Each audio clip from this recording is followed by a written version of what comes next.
Bonsoir et bienvenue pour ce nouveau numéro du podcast de Furia Liga. Au programme, pendant 1 heure, nous allons analyser la 6e journée de Liga avec de nombreuses goleadas et pas mal d'enseignements. Ce soir, la joyeuse bande peut faire une équipe de Jerky Ball, fidèle au poste, subtil mélange d'Arbeloa et Carvajal pour le système pileux, de Papo Machin et Pepe Mel dans le système de jeu, à la régie et à la co-présentation au premier tour dans la surface adverse, Benjamin Bruchet, bonsoir. Bonsoir. Ça devient régulier dans tête-à-tête. Ouais. On va y prendre goût. Alors on va mettre les candélabres, la nappe blanche et tout ça.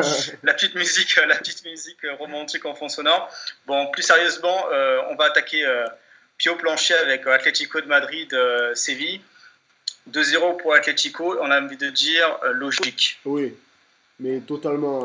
Le Séville s'est dit on va dominer, on va garder le ballon et on va essayer de faire tourner pour fatiguer, je pense, l'Atlético. Je ne sais même pas ce qu'ils ont voulu faire. Et ils ont été, mais pas du tout dangereux, quoi. Dans le jeu, c'était très pauvre, c'était trop prévisible pour mettre en difficulté une équipe de l'Atlético qui est vraiment sûre d'elle et niveau bloc, ça tournait nickel. Donc ça tourne nickel, donc ils ont juste dû attendre les deux petites erreurs de Séville pour faire mal, quoi. Et on l'a vu, le premier but, c'est une grosse erreur d'Enzonzi qui passe complètement à côté de son match et même plutôt à côté de son début de saison.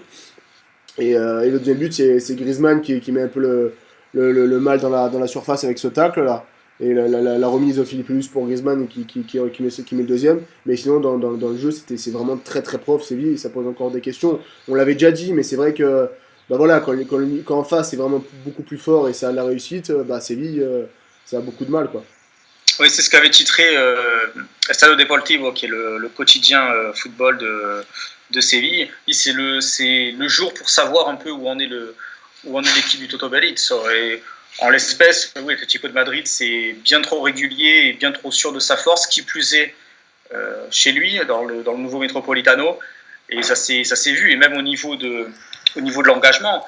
Tu en as parlé, le but de Griezmann, parce que dans le jeu, Griezmann ne m'a pas encore complètement convaincu. On sent que dans ce nouveau stade, il n'a pas encore complètement toutes ses marques. Bon, il est quand même déjà à 2 buts en 2 matchs au Vanda. Mais voilà, cette grinta, cette volonté de marcher sur l'adversaire, on l'a vu.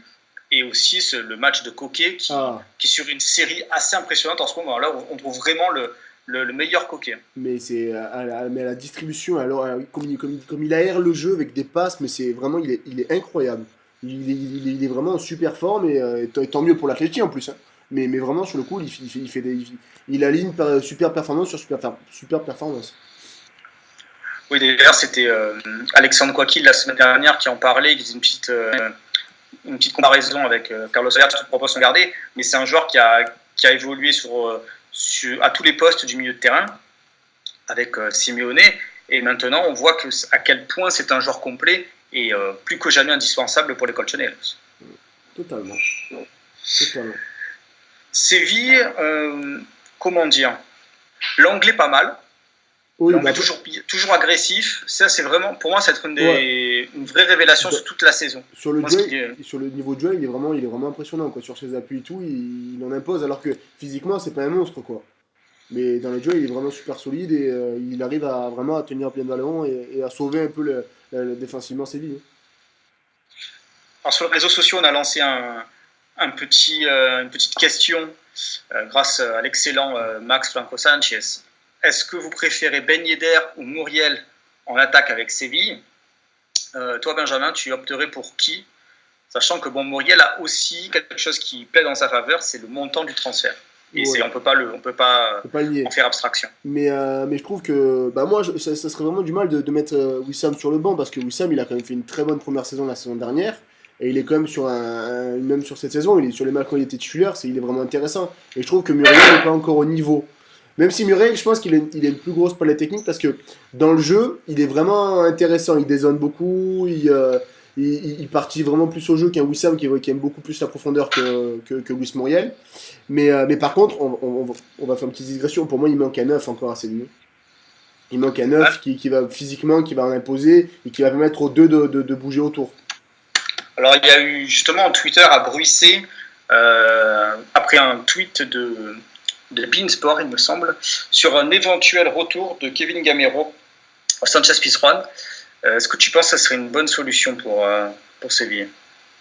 Dans le profil, je sais pas vraiment. Après, Gamero, ce qu'il a en sa faveur, enfin, ça, une de ses très bonnes qualités, c'est il a une très bonne conservation de balle. Il utilise très bien son corps. Donc, dans cette logique-là de remise et de permettre aux deux de partir lancer et d'avoir un Gamero qui fait des déviations, ça peut être tentant. Mais je vois pas Gamero revenir à Séville. Je sais pas. Pour moi, je pense que s'il part, ça sera pas pour Séville. Ce serait plutôt pour un retour en Ligue 1, non? Ouais, je pense.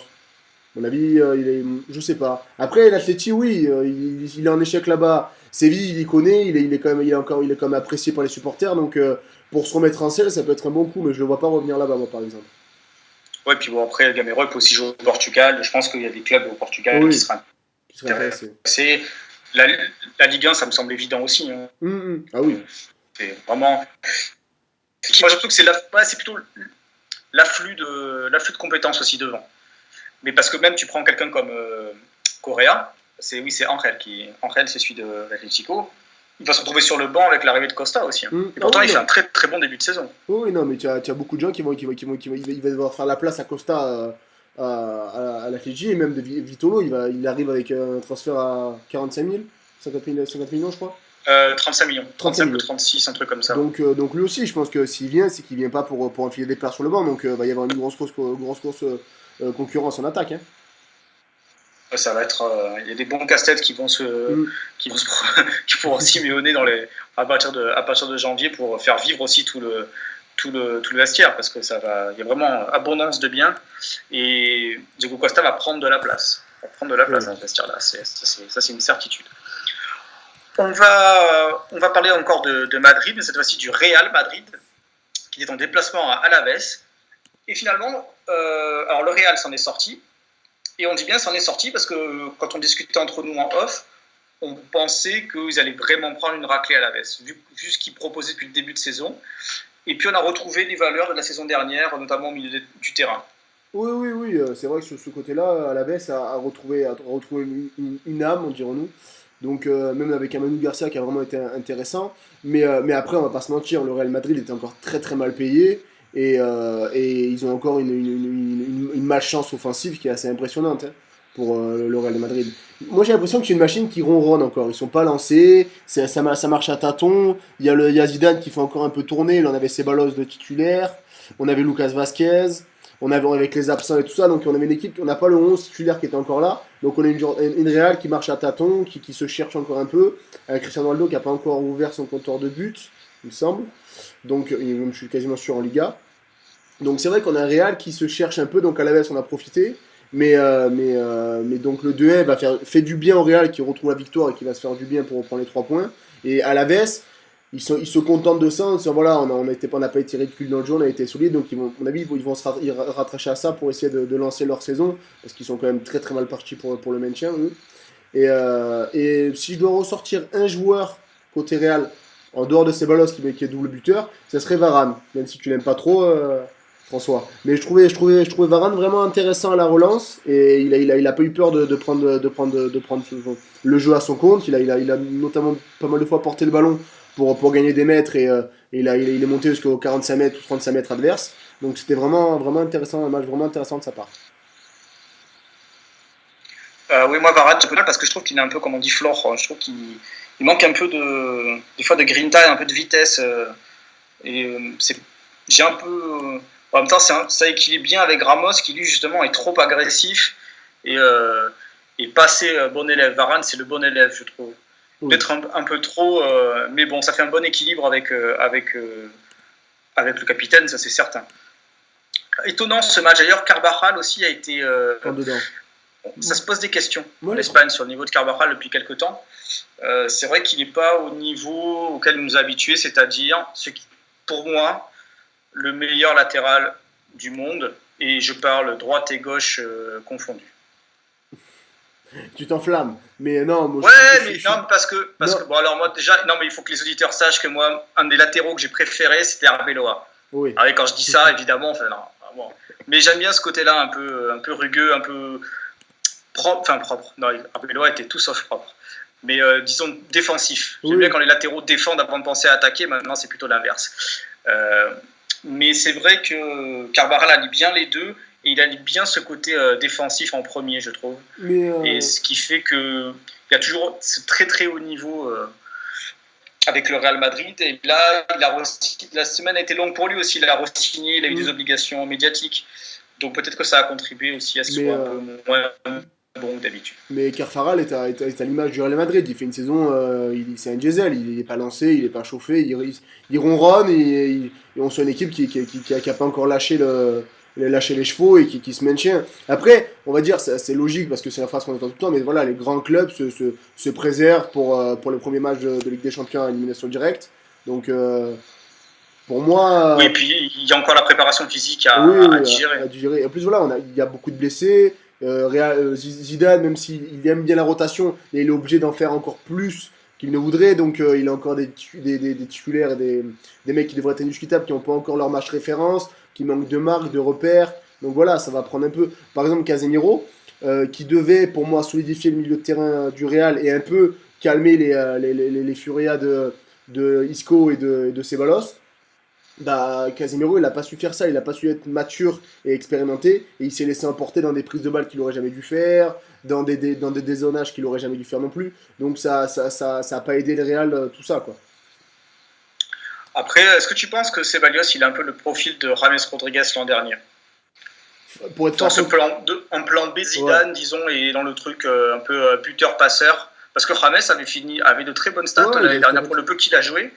Il était, je me demande si c'était pas loin du double-double en plus. Il a même passé. Il a fait, Dani peut avoir ce rôle-là. En plus, il va avoir du temps de jeu, quoi. À mon avis, pour moi, c'est pas un mec qui va se cantonner sur le banc parce que Zidane est bien tourné. Donc, il a les qualités, en tout cas, pour faire une bonne saison et se rassurer contre les plus petites équipes de Liga et qui vont attendre On a une phrase, on me dit qu'on n'entend rien. Ah bon? Alors attends. Est-ce que on me dit qu'on entend rien? Est-ce que les autres nous entendent? On essaie de... Parce que nous, on s'entend bien, en fait. Ouais, nous, on s'entend bien. Je suis en direct. On a du monde en live. Ça me surprend.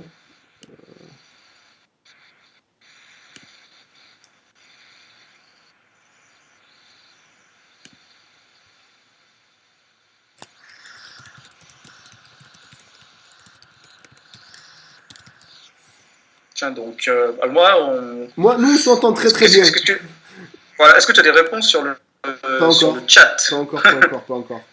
J'ai laissé un petit mot. On va voir ceux qui en retournent.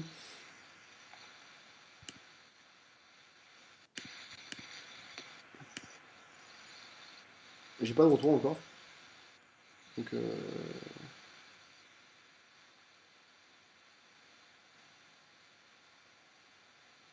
alors, on entend toujours rien. Ah bon? Ah ben, Alexis nous dit qu'il entend parfaitement. Donc,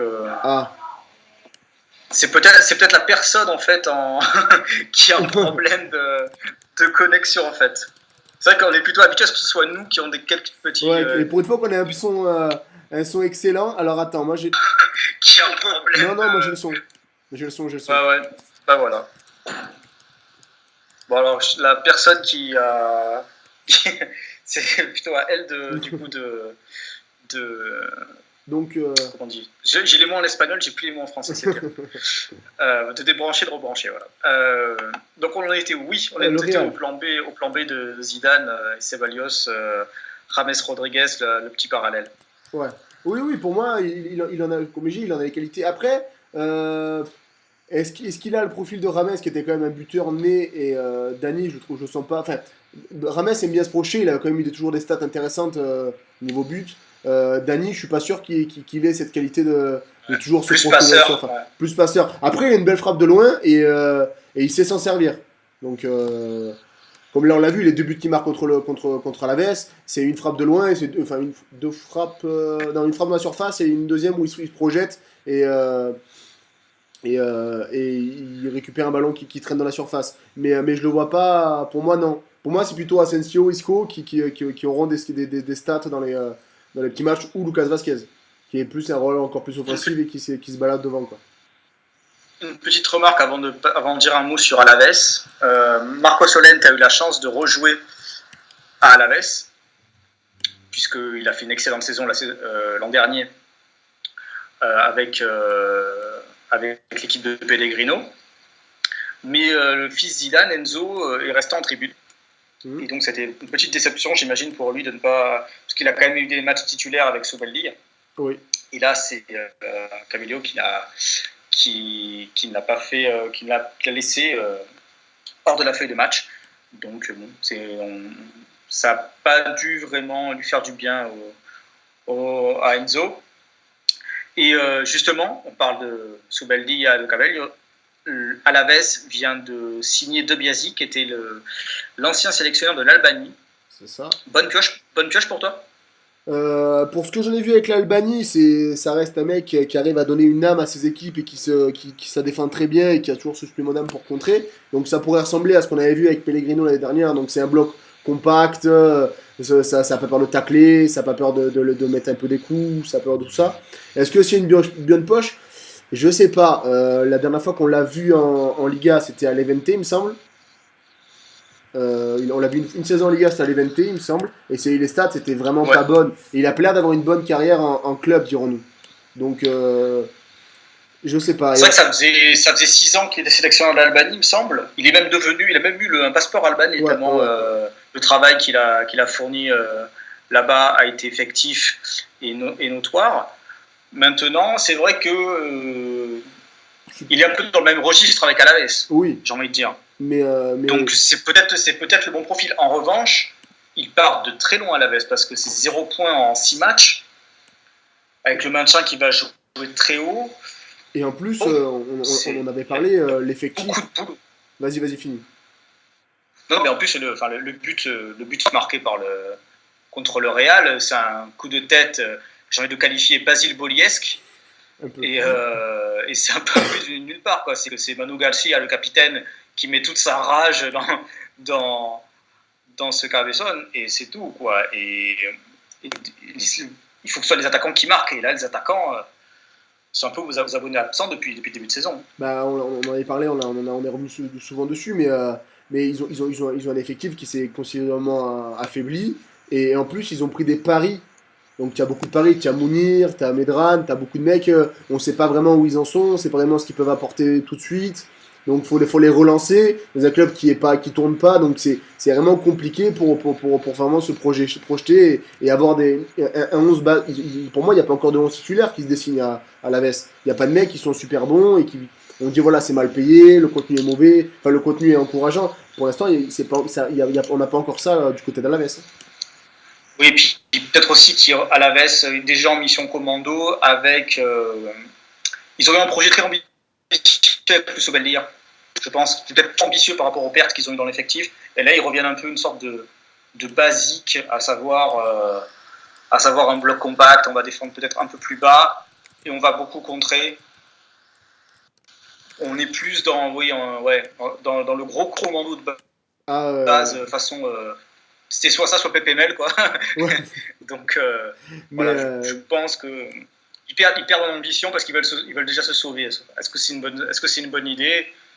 Pour voir, moi, j'aurais bien aimé conserver Luis Sobaldia, qu'on voit un peu plus s'il pouvait imprimer sa patte.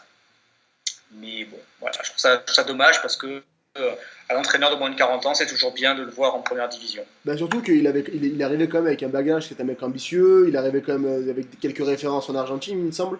Donc c'est vraiment dommage de le saquer alors que on s'attendait pas à un meilleur début pour Alaves, quoi. Quand tu vois les pertes, quand tu vois les arrivées, tu t'attendais pas à mieux. Donc pour moi, c'est dommage en gros de saquer un mec parce qu'il a pas pu faire mieux que ce que t'attendais, quoi. Je trouve ça dommage. Avant de parler du nouveau derby catalan Girona-Barça, on va parler un peu français, j'ai envie de te dire. On va parler de Ligue 1. Oh. Puisque Malaga a arraché le match nul 3-3 avec 3 buts pur ancien de Ligue 1, doublé de Diego Roland et un but de Paul Bess. Et on a encore envie de dire que l'Athletic Bilbao pomme 3 points qui lui tendaient les bras et c'est incompréhensible. Mais vraiment, c'est. Après, en plus, ils font le dos rond en fin de première mi-temps. où Malaga peut, s'ils repartent avec, en menant, enfin ils reviennent au vestiaire en menant, c'est pas surprenant. Kepa il fait vraiment de très bons arrêts. Et, euh, et après on sait pas, ils mènent 3-1, on se dit bon c'est plié. On a le but de base, ça fait 3-2. Inaki a une occasion pour le 4-2, il la rate. Et dans la foulée, tu as Roland qui revient à 3-3. Et même dans les arrêts de jeu, tu as encore une situation, je crois que c'est Roland qui est proche du triplé et qui peut arracher la victoire pour le Malaga. L'Athletic a sombré, sans raison. Ils ont pas compris. J'ai envie de te dire que Malaga, c'est le match qu'ils ont pu faire contre Valence en milieu de semaine. Sauf que cette fois, ils ont eu la réussite avec eux. C'est-à-dire qu'ils ont égalisé avant la mi-temps. Contre Valence, c'était pas arrivé. Il y a eu 2 occasions qui avaient été repoussées par Neto. Et cette fois, ça a voulu sourire. Mais quand même, quand tu mènes 3-1, surtout que Mounian et Iñaki sortent encore un match XXL. Énorme. Donc Mounian, il fait 2 passes, il provoque un penalty. Iñaki frappe mes 2 buts des deux côtés du terrain, parce que la première, il est à droite, deuxième, c'est un enroulé, il est côté gauche. Et je ne comprends pas comment cette équipe-là perd des points de cette manière. Déjà contre l'Atlético, ça avait été limite, parce qu'ils auraient très bien pu prendre des points, et ils perdent parce qu'ils ont toujours ce problème dans la tête de ne pas savoir conclure leurs occasions au bon moment. Là, il conclut, mais bon, Inigo Lecoe, quand il perd baisse au marquage, qui est quand même coupable sur le 3e but de l'Athletic, c'est quand même... c'est la Liga, quoi.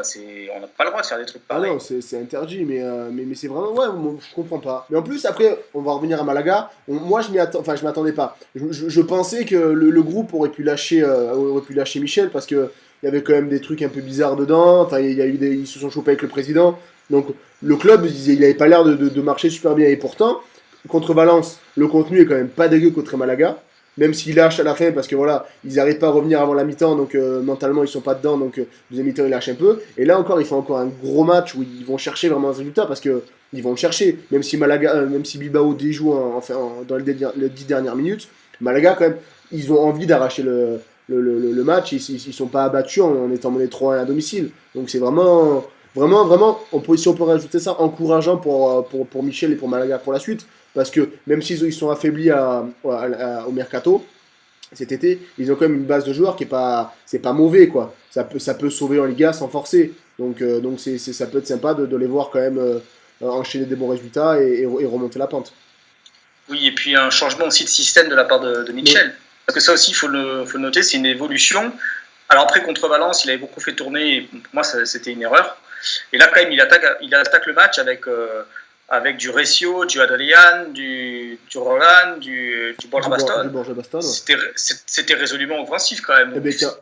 C'est assez courageux, il faut le noter. Il y a eu le retour de Base, parce que Base il était un peu placardisé, il est revenu, il est rentré, et là il sort un très bon match, il est enfin un peu lancé, et ça peut faire du bien, quoi. Ouais, c'est bon match sur le 3e but. Oui, il est un peu fautif, mais il sauve, c'est bien. Oui, derrière il a ce sursaut quand même pour aller chercher le 3-2. Donc ça sort une copie qui est vraiment pas, qui est vraiment, enfin, pas bonne, mais elle est encourageante. Après, Malaga a l'air d'être en progrès, et Michel semble avoir trouvé une formule qui peut être intéressante pour la suite. C'est certain, et puis il a Losaleda qui a encore grosse ambiance à Malaga. Ah oui. Alors c'est un petit conseil que je donne au tourisme. Voilà. J'aime beaucoup Malaga. J'aime beaucoup le centre de Malaga. Donc si vous passez par Andalousie, c'est très sympa comme ville. Voilà, je fais agence de voyage à mes heures perdues. C'est TripAdvisor, quoi. Voilà, le routard. On va passer au derby catalan, le tout nouveau derby catalan. D'ailleurs, la presse locale avait titré Le monde vous regarde, carrément, parce que évidemment, ce match Girona-Barça intervient dans un contexte politique particulier, avec un référendum illégal qui aura lieu le 1er octobre. Il s'est passé beaucoup de choses au niveau des arrestations d'hommes politiques influents du Parlement catalan et du gouvernement catalan, de l'autonomie, bien sûr. Et donc, forcément, ce match-là, on l'a regardé avec encore plus d'acuité qu'à l'accoutumée, forcément. Alors le Barça l'a emporté 3-0. Bon, ça, on va pas dire qu'on est surpris. Mais pas un très grand Barça, qui a un peu relié ses principes. Et puis on va parler après d'un joueur que tu aimes bien, Benjamin. Oui, Pablo Maffeo. J'ai pas trouvé j'ai pas trouvé un bon Barça, moi.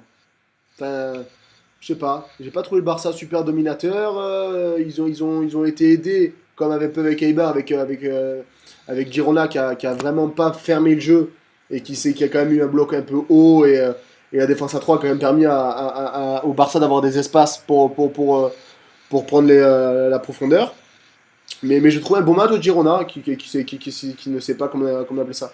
Qui n'a pas eu peur de jouer son jeu face au Barça, donc c'était vraiment sympa. Comme tu l'as dit, Maffeo a été très très bon au marquage individuel de Messi, où c'est pas vraiment son style à lui, c'est plutôt un mec qui a l'habitude de prendre son couloir, de déborder, de provoquer. Et là, il était vraiment très juste et très bon tactiquement parce qu'il voilà, il a été appliqué, il a écouté les consignes, il les a appliquées, il a vraiment bien suivi les consignes de Machin. On a encore vu Paulinho. Évidemment. Au milieu de et terrain. on l'avait annoncé. Ouais, on a encore vu Paulinho. Paulinho, on a compris que lui, faire des passes et porter le ballon, c'était vraiment pas son style. Là où, à mon avis, où il peut faire du bien et qu'il a déjà fait du bien, c'est sur les corners et les coups de pied arrêtés offensifs, où il a cette capacité de démonter les ballons et d'être vraiment très fort dans les ailes et dans les airs, dirons-nous.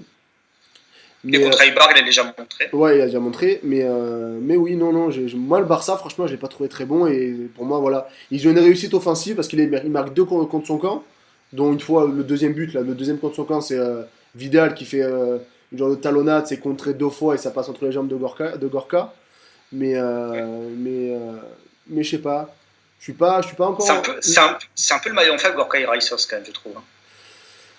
Oui.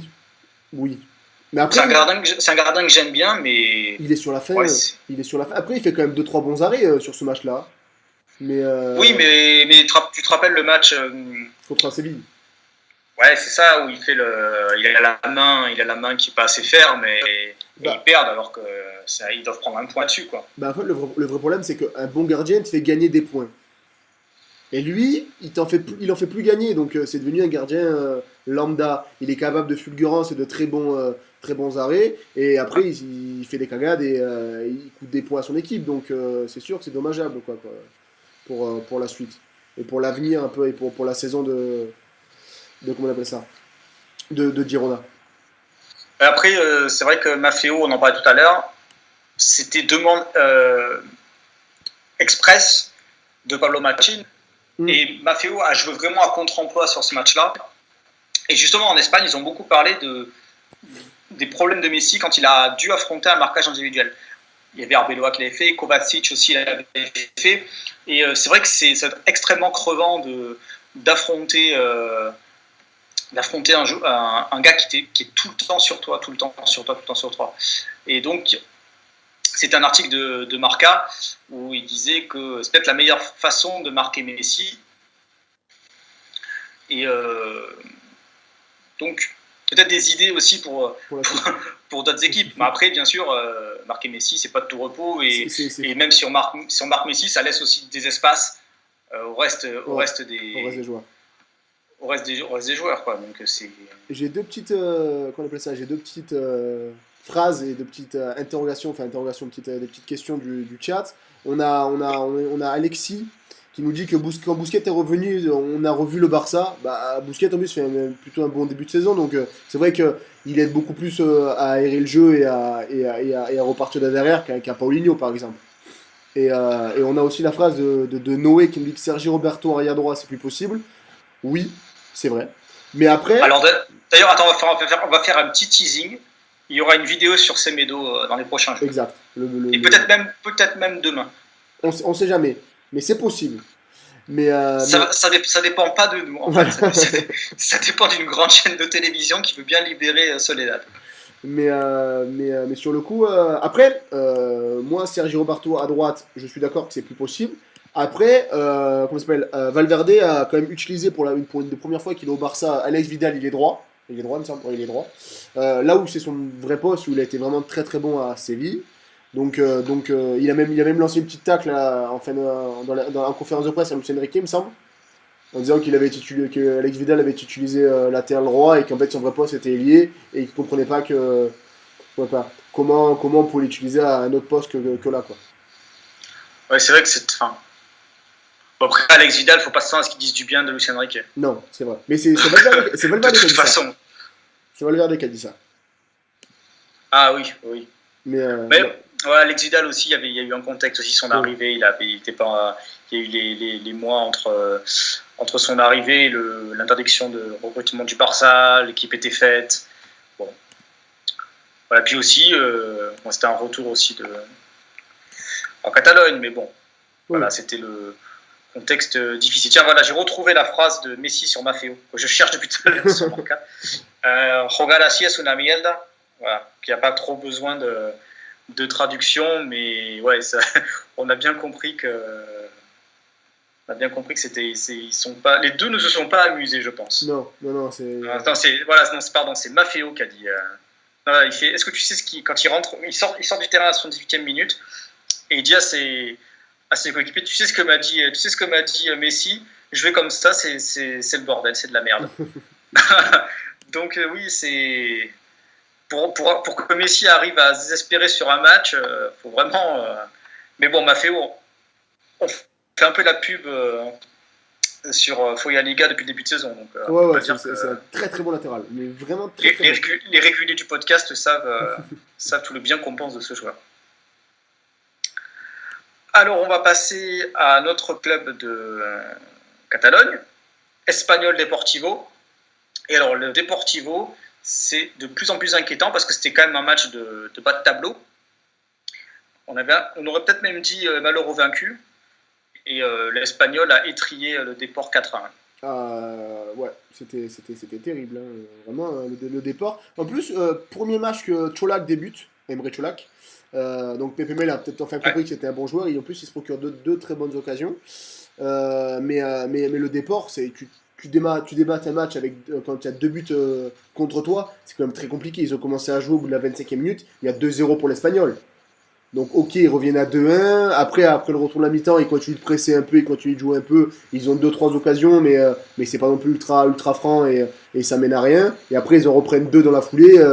Mais le Deportivo, tu peux pas continuer à commencer des matchs en étant aussi nul dans l'envie, dans l'application, puisqu'ils ont fait 20 minutes, ils sont ignobles, quoi. Il n'y a rien, il n'y a pas d'envie, il n'y a pas de volonté de jouer, il n'y a pas de volonté de défendre, de mettre de l'envie, de la volonté, de l'intensité. Il n'y a rien. Le Deport a attendu 20 minutes, d'être mené 2-0 pour se dire putain, bon, 2-0 c'est quand même compliqué, on va commencer à jouer. Donc sur le contenu, c'est vraiment inquiétant. Côté espagnol, on a un très très bon match de Gérard Moreno. Ça fera plaisir au Nico Bentator. Ouais, il est vraiment très intéressant, il fait un très bon décalage sur le premier but, il marque un doublé.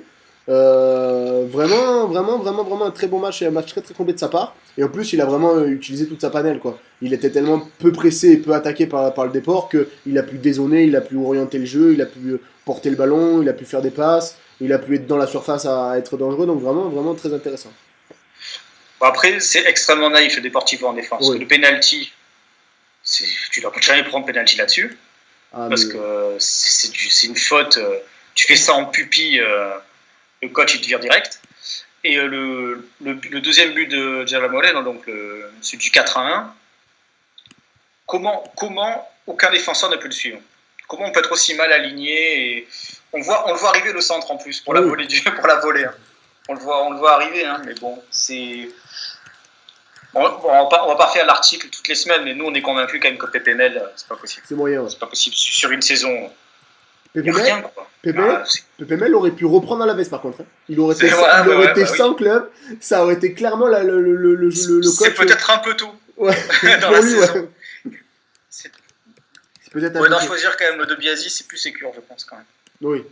Mais pour le coup, en plus, pour le coup, par exemple, Malaga qui est un peu dans la même situation, qui avait moins de points que le Deport, on peut être rassuré et on peut être ambitieux et un peu tranquille pour l'avenir. Autant le Deport, même s'ils ont 4 points, j'ai du mal à les voir faire quelque chose cette saison, quoi. C'est vraiment. Même, tu peux même prendre Girona, parce que Girona n'a que 5 points. Bon, en même temps, ils ont pris beaucoup de gros, hein, Oui. parce qu'ils ont pris Séville, l'Atlético et le Barça déjà, étaient déjà à 5 points. Oui, donc. Et l'Athletic Bilbao. Oui. Ils ont quand même pas eu un début de saison facile et ils ont 5 points. Deportivo, surtout contrairement à Girona, il n'y a rien, quoi. Ah, il y a zéro. On est pris sur le même standing de club qui va jouer, sa survie en Liga. Oui, Malaga, on sent qu'il y a une possibilité. Alaves, sur ce qu'on a vu contre le Real, il y a quand même il y a un sursaut. Mais alors, le Deportivo, c'est l'encéphalogramme est proche d'être plat. Ah oui, mais en plus c'est là, par exemple, à la Veste, on peut se dire, il y a des circonstances atténuantes, ils ont fait un mauvais mercato, ils ont perdu beaucoup de monde. Là, au Deportivo, ils ont quand même fait un mercato plutôt ambitieux, ils ont une belle armada offensive, ils ont gardé Chola. Ils sont renforcés. Ils sont renforcés parce qu'ils ont Lucas Perez. Ouais, et en plus de ça, ils arrivent à être moins bons que la saison dernière, voire même vraiment beaucoup moins bons, quoi. Donc c'est vraiment inquiétant, quoi. Ils n'ont pas la vitesse, et puis on l'a déjà dit, mais déjà l'année dernière, s'ils n'ont pas Ryan Babel, ils descendent. C'est dire. Ouais. Un club qui nous surprend, qui n'en finit plus de surprendre, c'est le Retafe de Bordalas, qui a mis 4-0 à Villarreal. Alors dans un stade baigné de soleil, dans un stade plein. C'était vraiment le Coliseum Alfonso Pérez n'a jamais été aussi plein depuis très très très longtemps. C'était pas Retafe, je pense. Ils ont changé l'équipe entre temps. C'est ça, oui. Exactement. Et 4-0, ça a eu des conséquences notoires sur Villarreal, puisque Fan Escribá a été viré ce matin. Et c'est Calierra qui vient de le remplacer. La conférence de présentation a eu lieu tout à l'heure d'ailleurs. Oui. Alors, moi j'ai vu le match en entier et Villarreal, après, ils font un bon début de match. Il y a normalement Bakambu qui a deux grosses situations. S'il est un peu moins maladroit et un peu plus de réussite, ils peuvent commencer le match en étant un peu plus serein. Et après ces 20 minutes-là, ils ont plongé. Retafe a commencé à prendre le pas au milieu de terrain. Samu a été vraiment bien cadré. Djene a vraiment pris le dessus sur Bakambu. Il a mangé dans tous les duels après. Et après, Molina a fatigué comme pas possible les deux centraux du côté de Villarreal. Et après, voilà, Retafe a une bonne réussite sur coup de pied arrêté. Il marque 3 buts sur coup de pied arrêté, il me semble. Oui, ouais. C'est ça. 3 buts sur coup de pied arrêté. Et après, Molina qui chipe le ballon à Semedo.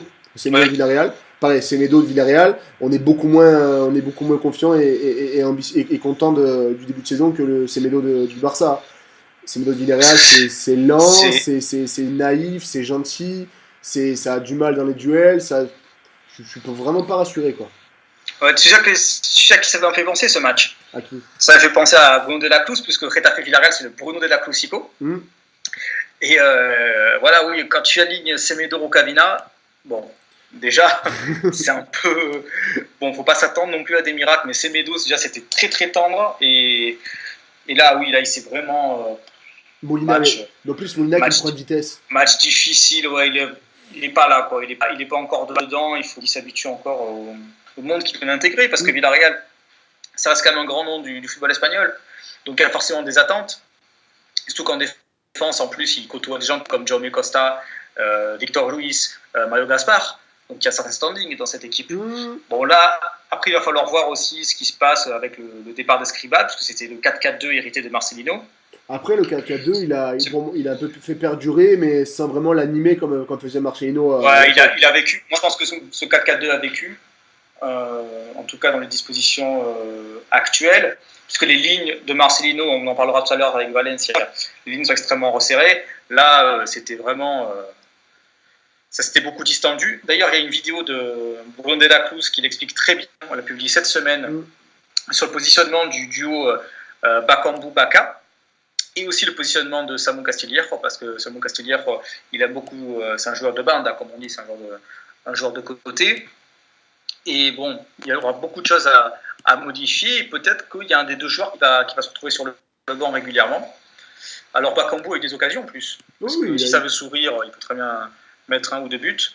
Mais on sent que ce Villarreal-là, par rapport à un Retafe qui est quand même plutôt en confiance, ça, finalement, c'est eux qui ont craqué. Ils ont été complètement débordés par l'envie des Madrilènes.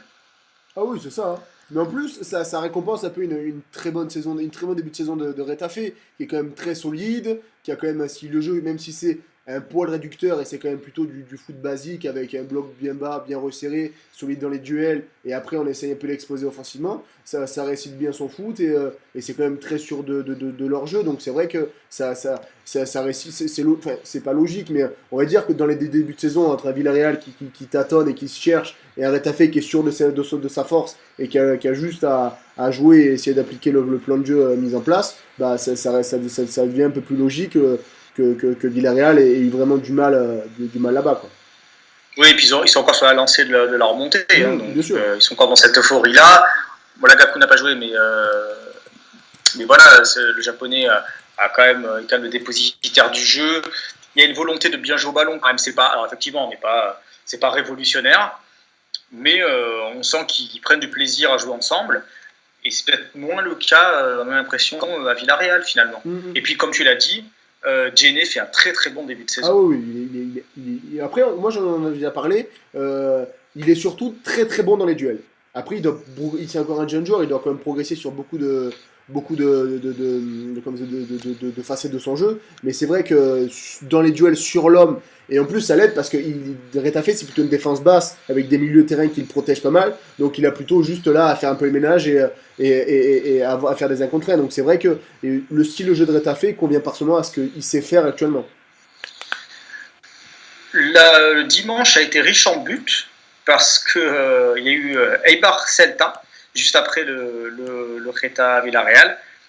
Et là, Eibar a explosé contre le Celta 4-0 à Ipurua. Et 3 buts copiés-collés, j'ai envie de te dire. Les 3 passes de Pionesisto. Ah oui, encore le troisième, peut-être pas trop, parce qu'il est un peu plus vers le but adverse, mais les deux premiers, c'est les deux mêmes. Quasiment le coup franc est quasiment au même endroit, il est frappé quasiment pareil, et ça fait 2 fois but. Franchement, après, le Celta, il semblait béni des dieux là, hier, hein. Il réussissait Ouais, tout. parce que il peut très bien siffler des hors-jeux aussi, l'arbitre. Oui, parce que c'est vrai qu'il est hors jeu passif, mais en plus de ce côté, t'as Eibar qui frappe un poteau et qui a 3 ou 4 occasions en première mi-temps. On comprend pas pourquoi le score il est ainsi, quoi. Donc, et après, voilà, Eibar un peu continue à. Ils ont fait rentrer Henrich à la 35e, donc c'est tout pour l'attaque, on va essayer de revenir. Ils prennent le 3-0 puis le 4-0, donc ils n'ont pas réussi à faire quelque chose. Eibar qui n'arrive pas à lancer sa saison encore, hein. Eibar, ça patine, hein. Ouais. Ça patine un peu. Puis le but, puis même défensivement, on sent que le départ de Florent Lejeune n'a pas encore été digéré parce que le but de Tuco Hernandez, avec son bonnet de piscine, là, il peut pas se retrouver tout seul, c'est pas possible. Et c'est vraiment. On retrouve pas les vertus du Eibar de la saison dernière, et là, ils vont se battre. Ils vont jouer le maintien, alors que l'année dernière, ils étaient pas loin de jouer l'Europe, quoi. Ouais, c'est ça. Mais Dupar, il était fou sur son banc. Fou sur son banc. Il s'est énervé, il a frappé la vitre, le plastique et tout. Il comprenait pas que son équipe déjoue autant et n'arrive pas à répondre présent dans les surfaces de vérité. Parce que devant, ils ont été maladroits. Et derrière, ils ont laissé des espaces qu'ils n'auraient jamais dû laisser passer. Donc c'est vrai que c'est pas un bon match de leur part, hein. Pour Unsui, en revanche, c'est tout bénef parce que Paul Telly à Cero et après avoir été décrié ces derniers jours, 4-0 à l'extérieur, ça donne un peu de répit. Ça donne de l'air, ça donne de l'air. Mais, et puis bon, faut dire les choses aussi, c'est le rival Valles était sur le banc. C'est pour ça. Oui, j'ai envie de te dire, oui, il est pas bon ce gardien. Non, quoi. c'est vrai. Je veux pas de mal, mais tu sais, on dirait. Tu bugs François. J'ai perdu François. Il a dit on dirait, mais je sais pas on dirait quoi. Donc, oui, le Celta, je vais finir un peu en attendant que je retrouve mon François. Donc voilà, le Celta se refait plaisir et termine enfin un match sans encaisser de but, ce qu'ils avaient jamais fait depuis le début de saison. Donc ça va leur faire du bien aussi défensivement, même si voilà, comme on l'a dit, ils ont eu quand même pas mal de situations et que comment on appelle ça, et que ça aurait. Qu'est-ce qui se passe? Ça peut le terminer. Et que ça aurait été pas illogique de voir Eibar revenir un peu avant la mi-temps, quoi. Donc je vais voir si je peux le retrouver pour qu'on puisse enchaîner directement sur Leganés. Excusez-nous des petits soucis techniques. François est actuellement à Valence, il vit là-bas. Et il a quand même pas mal de soucis de connexion et d'internet, parce qu'ils lui ont vendu une fibre qui n'existe pas, et je n'arrive pas à le joindre. Donc je pense que je vais devoir... est-ce que ce serait pas moi qui vais?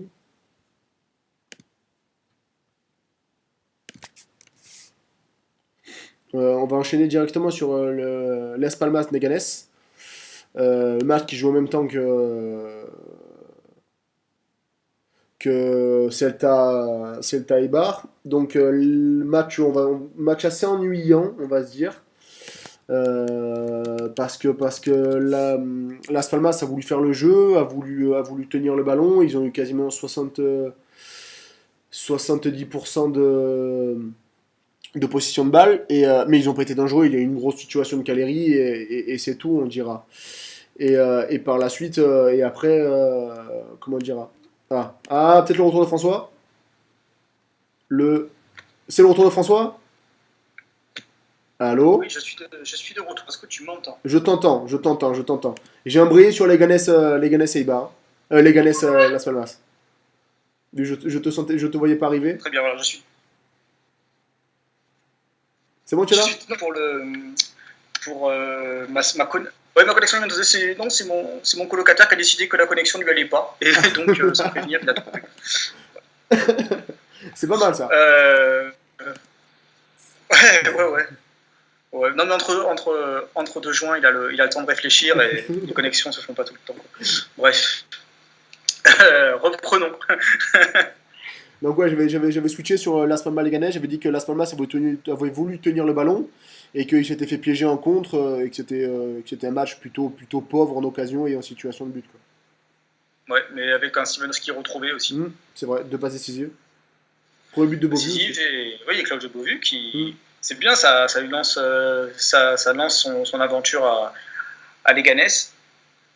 Après, Las Palmas, qui a encore un peu de mal à être régulier et surtout à planter, quoi. Donc là, c'est à domicile. Alors d'habitude, Las Palmas est plutôt bon à domicile.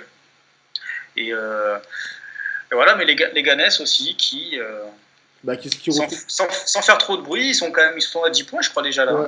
Et qui retrouvent le chemin défilé. Et ça faisait longtemps qu'ils n'avaient pas marqué, il me semble. Ça fait 2 ou 3 matchs. Donc ça va leur faire du bien. En plus, c'est un match arraché à l'extérieur. Alors que la saison dernière, ils avaient quand même du mal à faire des résultats à l'extérieur. Donc ça va leur faire du bien de se lancer comme ça, quoi. Oui, et puis bon, avec 10 points, c'est déjà bien parce que ça fait déjà un quart de ce qu'ils doivent avoir pour se maintenir en Liga. Et c'est pas tous les clubs qui peuvent en dire autant. C'est sûr. Et voilà, c'est bien. Moi, j'aime beaucoup Acer Garitano. Les réguliers du podcast le savent. C'est vraiment quelqu'un d'intéressant dans sa façon de travailler. Et voilà, donc oui, 10 points, ils sont 6e. Voilà, mine de rien, ça avance, ça fait son chemin et vraiment avec les préceptes qu'ils connaissent depuis de nombreuses années, parce que Acer Garitano, ça fait très longtemps qu'il est au Lega, il est monté de Segunda à Primera, voilà, il connaît très bien la maison, il est avec des joueurs de devoir, quand on pense notamment à Mantovan, et même dans les recrues, Coeliard dans les cages, c'est quelqu'un, quand porter un maillot et porter un écusson, ça veut vraiment dire quelque chose. Pour ceux qui se rappellent, quand il était à Rijon, voilà, il défendait vraiment le blason. Donc quand on a des joueurs comme ça, puis on a des revanchards aussi, comme Beauvu, parce que Beauvu, la façon dont on a traité le Celta, c'est peut-être pas très bien passé non plus. Alors il a été blessé physiquement et peut-être aussi moralement. Donc moi, je suis très content que l'ancien Lyonnais marque et se refasse un peu la cerise là-bas. Je pense que c'est un club pour lui. Ça peut peut-être lui rappeler Guingamp d'ailleurs. Ouais, non, mais en plus, pour moi, il n'avait pas le niveau pour jouer l'Europe. C'est pas un mec qui a le niveau pour jouer une équipe qui veut jouer le haut tableau et être ambitieuse dans le jeu. Mais c'est vrai que dans une équipe qui va se battre et qui va avoir. T'es méchant un peu. T'es méchant. Non, moi, je suis pas méchant. Manchester United, s'il est en confiance, il est qualifié en finale. Hein. Oui, c'est vrai, mais moi, ça reste, pour moi, voilà, ça reste un joueur très bon pour une équipe qui va ambitieuse et qui va se battre pour le match comme Leganés. Mais voilà, pour moi, c'est un joueur de ce type de club-là. Un mec qui vont se battre pour les points, qui vont aller les chercher. Il a cette hargne et ce supplément d'âme qu'il peut apporter pour faire du bien à Leganés. Et dans le jeu, c'était un poil plus light avec le Celta, par exemple. Oui, ouais, peut-être. Mais bon, après, il faut dire, oui, sa blessure a quand même pas aidé, des gens qui sont passés devant. Donc forcément. on est, même malgré les coupures et malgré tous les problèmes techniques, nous sommes à l'heure. Et c'est l'heure du dernier match qui s'est disputé hier soir à Anoeta. Real Sociedad Valencia Club de Football. Et une Real Sociedad qui, en une semaine, a pris 9 buts. 3 buts par match en moyenne. On ne les reconnaît plus. Bah, comment ils sont passés d'une équipe qui rayonnait et qui marchait quasiment, on l'a trouvé là quasiment, dans le contenu, c'était une des meilleures équipes de Liga, à une équipe qui patauge et qui a du mal à avancer, à imprimer son style et qui n'arrive même pas à tenir sa cage, quoi. Parce que là, les deux, on va dire les deux buts sur trois de Valencia, ils doivent jamais les prendre. Ils sont prendre à revers comme des poussins et on comprend pas ce qui se passe. Ah, parce qu'après, à part Audrey Zabal côté Sociedad, ça reste quand même pauvre et sur ce match-là, c'est quand même pas super bon dans l'ensemble.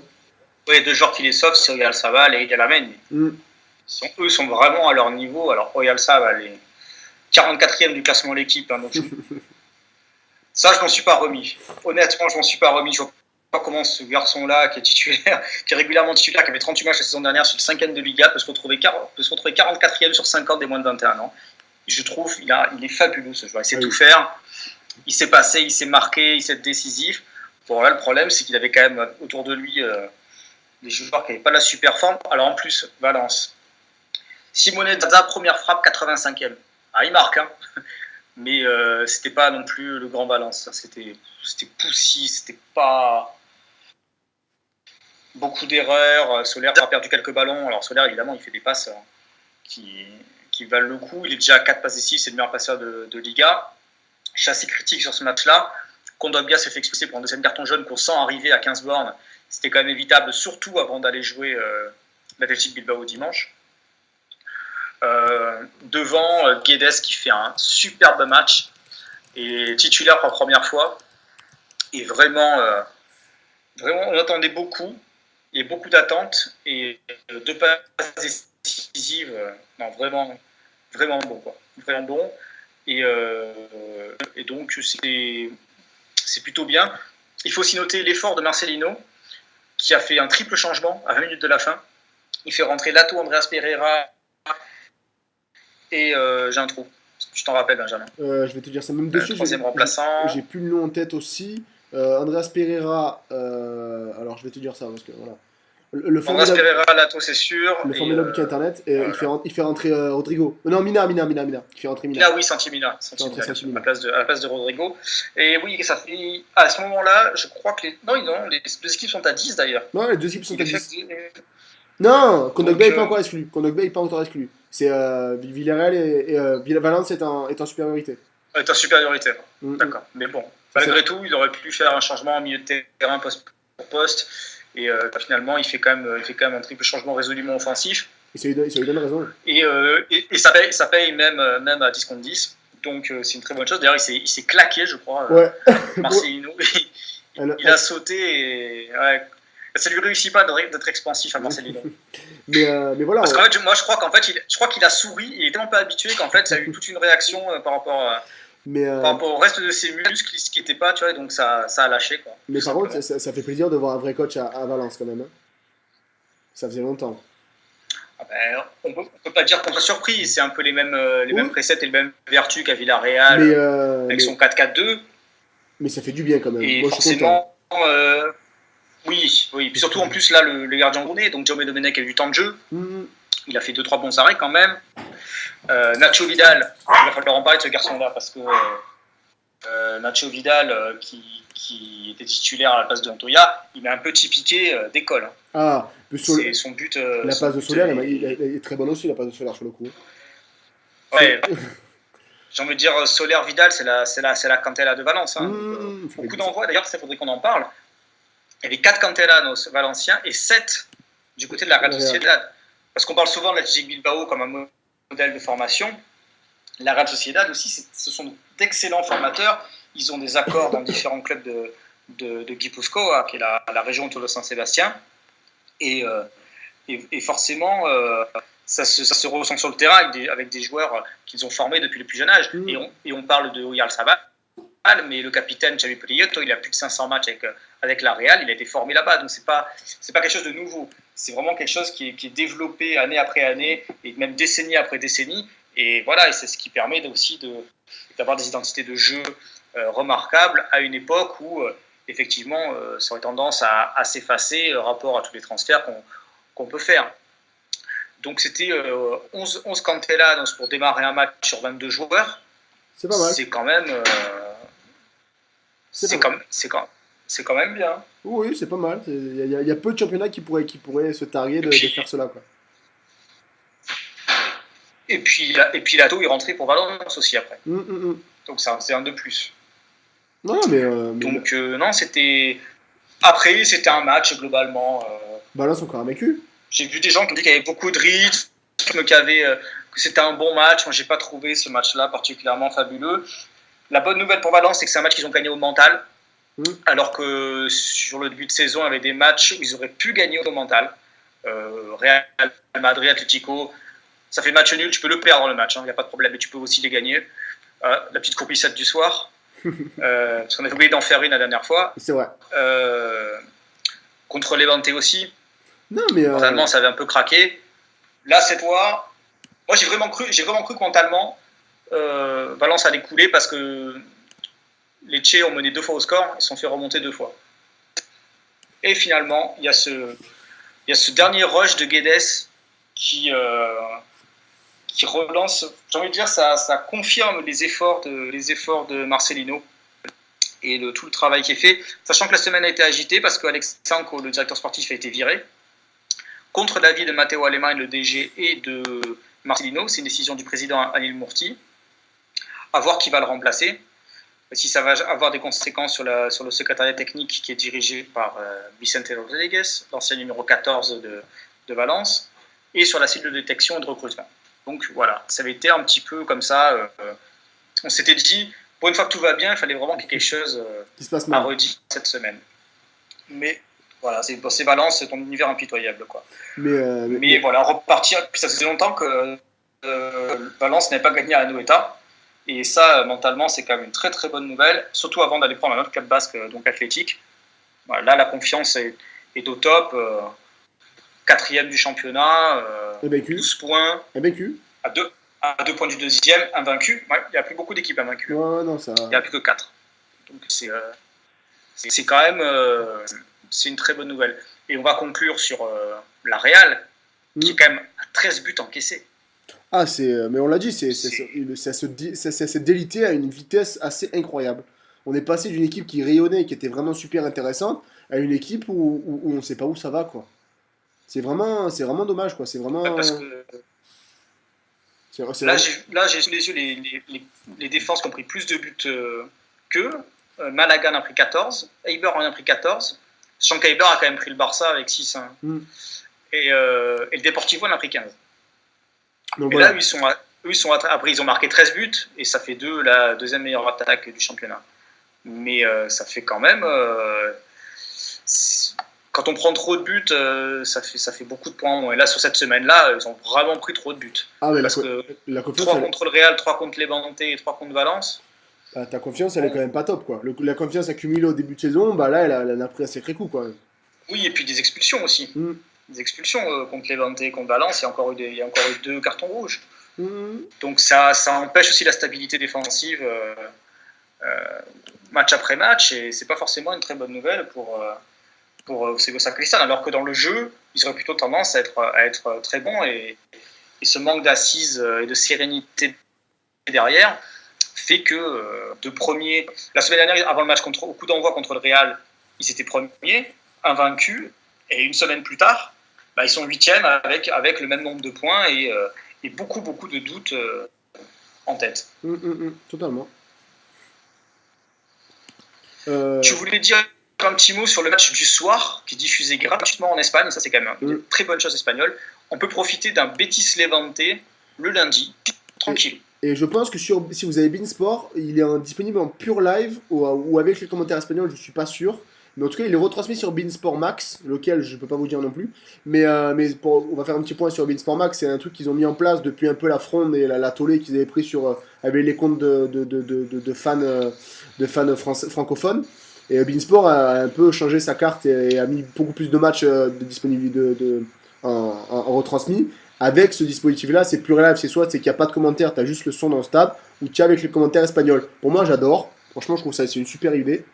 Et pour revenir sur le match, voilà, on a Betis-Levante qui est une des dernières équipes invaincues, on en a parlé, et avec le Betis qui vient de taper le Real à Santiago.